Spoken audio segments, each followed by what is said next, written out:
Top of the morning, people. I hope everyone's having a wonderful Wednesday. Today, I want to talk to you all about this merger between LYFT and Hertz as one.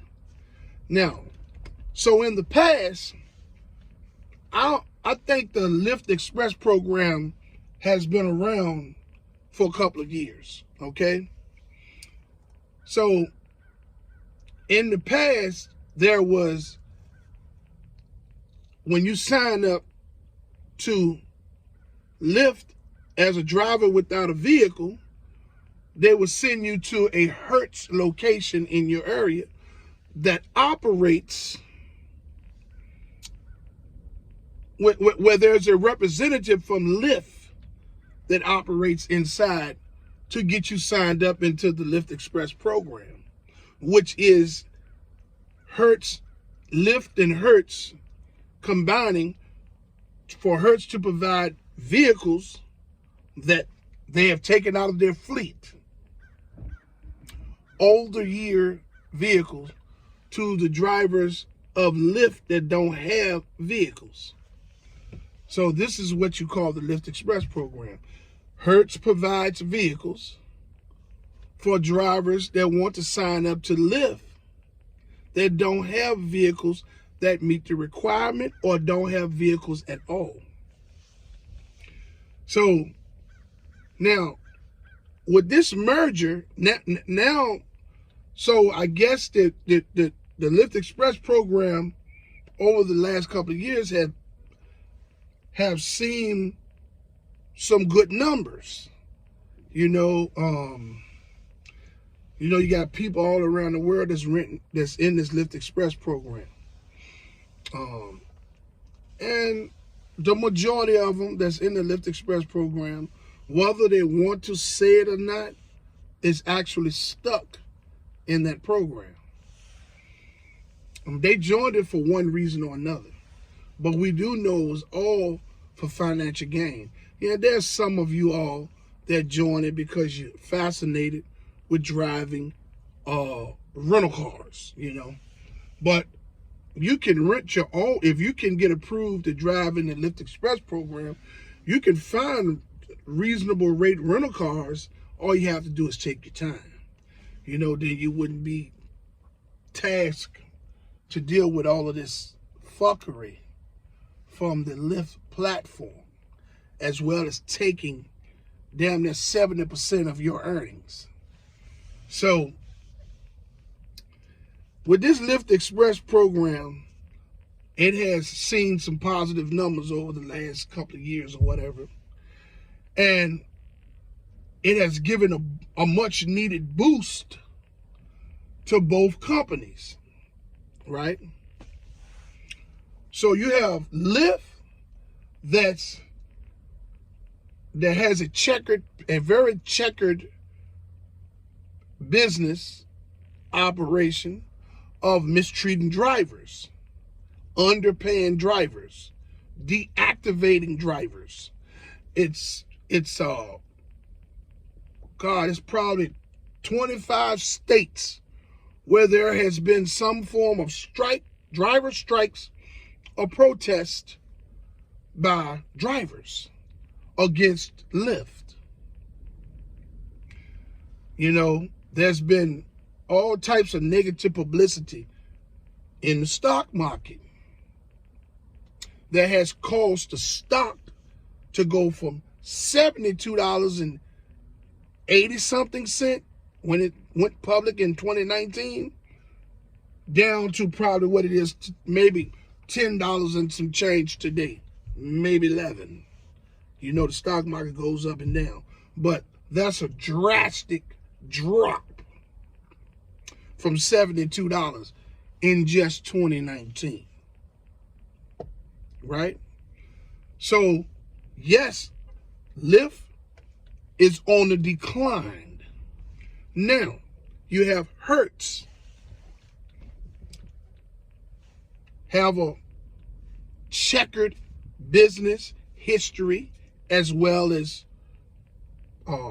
business operations that has a tendency to have report their vehicles stolen, and drivers, probably over 370 drivers around different states have been arrested at gunpoint because Hertz had the vehicles reported stolen, and these people got humiliated, had guns drawn on them to their heads and everything.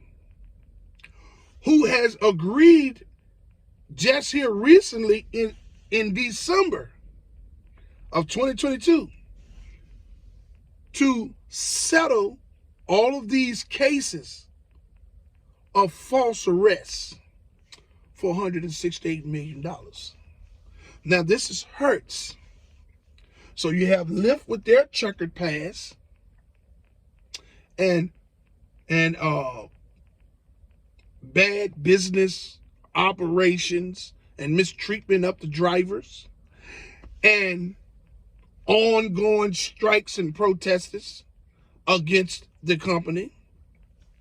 Then you have Hertz, who have had over 370 people arrested falsely for driving stolen vehicles due to miscommunication in their customer service department. So to settle these claims, because they got lawsuits against them, to settle all of these claims, they have agreed to $168 million to settle these claims of these 370-something people that were falsely arrested and accused for driving stolen vehicles. So this merger only makes sense to these two companies, which had the LYFT Express program in place to revive what was left of both of them's reputations and companies. Hertz is on a major decline due to the bad publicity from the false arrests, and LYFT is on a major decline due to the neglect and the mistreatment of their drivers. So they've seen positive numbers over the last couple of years from this LYFT Express program due to the fact that a lot of these people that's driving in the LYFT Express program have no other options, or either they don't have vehicles and they need vehicles to get to and from, either they're making ends meet and the money that they get is from week to week. They need to drive in this program. You know what I'm saying? Even though they know that the program isn't fair and you're basically only driving to put money in Hertz pockets and to pay LYFT platform fees through the money they're going to take from you on every ride. So it's a win-win situation for both of these companies to have merged, because see, LYFT can provide a bunch of people that don't have vehicles that meet the qualifications to drive on the LYFT platform with vehicles by merging with Hertz, which gets them more drivers. You know, the next man up mentality. As many drivers that quit, there's many in line to join the programs. So you got Hertz, who this benefits because they can take these broken down used vehicles that's from 2019s to 2021s. Well, I've seen 2020s in my area. From 2019, 2018s to 2021s. Now, your area might get you a 2021, but in this area, I've seen from 2018 to 2020s. Okay? Some areas might give it up 21s, some areas may. But you're not going to get a 2022, and you're not going to get a 2023. Now, this helps Hertz. This merger helps Hertz take these vehicles that they've pulled from their fleets that have been driven to the tune of 40 and 50,000 miles. Blemishes, scratches, all types of things. And rent them to people in dire need of vehicles to drive on the LYFT platform to make money, to be on the LYFT platform. So Hertz is charging people anywhere from $280, depending on what area you're in, and whatever the rental rate is there that they gave in your area, from $280 to probably as much as $400 a week. LYFT is going to take that money first. Hertz is going to, whatever payment structure they have, that money goes to Hertz first before you can cash out air dime as a driver. Then you're left to recoup your gas money that you spend while you were driving to get your car payment, and then to try to drive to get more money for yourself. So in the end, you're thinking that you're benefiting because you're in a rental car. But let's just be realistic. You're paying upwards of $1,200 to $1,400 a month. Some might be even paying $1,500 for vehicles that's from 2018 to 2020, and in some areas might be getting 2021s. We can drive a Bentley for that amount of money. You can drive a Mercedes-Benz for that amount of money. And they know this. You know what I'm saying? So this is a win-win situation for Hertz, and it's a win-win situation for LYFT. Two declining companies merge as one.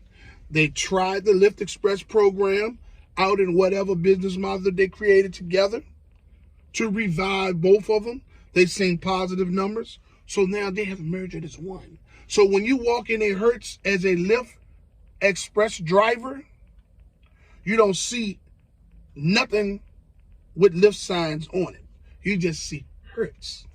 So you'll sit down and you'll say, yes, where's the representative from Hertz? And they'll say, oh, well, everyone is here. This is Hertz. I work for Hertz. We can get you signed up in the LYFT Express program. As I told you before, before this merger, when you go in a Hertz, you'll see a desk that has all the LYFT stuff on it that's utilized by a representative from LYFT. Now these people have merged and they all work for Hertz. So LYFT and Hertz has merged. Two declining companies to merger together to get some positive numbers to try to revive what's left of these failing businesses. In actuality, there's exploitation of societies by both of them, because the vehicles that Hertz are renting for $1,200 to maybe $1,500 a month from these drivers they're not going to get that if they leave them in the fleet. See what I'm saying? Those vehicles go into wholesale after they pull them from the fleet. When they can no longer rent them, right? I guess as a rental car company, at some point they have to pull certain models of vehicles out of the fleet. But they're utilizing those vehicles to give to the LYFT Express drivers to pay those hefty monthly fees, weekly fees, and monthly fees, right? Rental fees, so that they can continue to profit. You know what I'm saying? Then after the vehicles get to a certain number in their computer system. When you go up there to do your renewals, they say, hey, oh, well, this vehicle's up for sale. We got to put you in another vehicle. So then they take that vehicle from you, and they go there, take that vehicle and wholesale it. So they may take it and wholesale that vehicle and get another $6,000 to $10,000 for that vehicle, or maybe 15. But you have driven the vehicle and you have paid hefty monthly fees up to the tune of $1,200 to $1,500 for vehicles of 2018s to, in some places, maybe 2021s. You're not going to drive a 2022, and you're not going to drive a 2023. They have certain Hertz locations where they push all of those cars to that they have pulled out of the fleet. Then they have certain Hertz locations that rents brand new vehicles to the customers that come in the inside, like 2022s and 2023s and maybe 2021s. You see what I'm saying? So I just wanted to give you all some insight on this merger and why this merger happened. And I know that is why it happened. They both are declining companies. And they tried to merge as one to revive one another due to the positive numbers that they've seen from their LYFT Express program. So, yeah.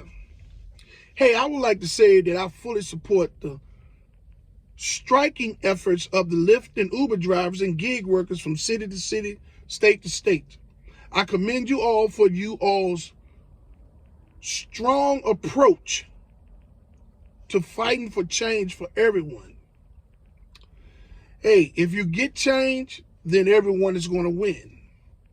I commend you even if you don't get change, because you took the time out of your life to stand up for what's right. I fully support you all 100%. Also, I would like to talk to new and future drivers and tell you all, for you all that's going to join the LYFT Express program, people, this is not a long-term situation. Do something to get yourself in a better situation. Get your credit straight. Help work on a business, but make this a short-term situation. Driving in the LYFT Express program doesn't benefit but two entities. That's LYFT and Hertz. That's it. To all of those who haven't subscribed to my channel, I would like to ask you all to like, subscribe, and hit the notification bell so you can stay in the loop for my latest video. Hey, and until my next video, let's get this bread, baby.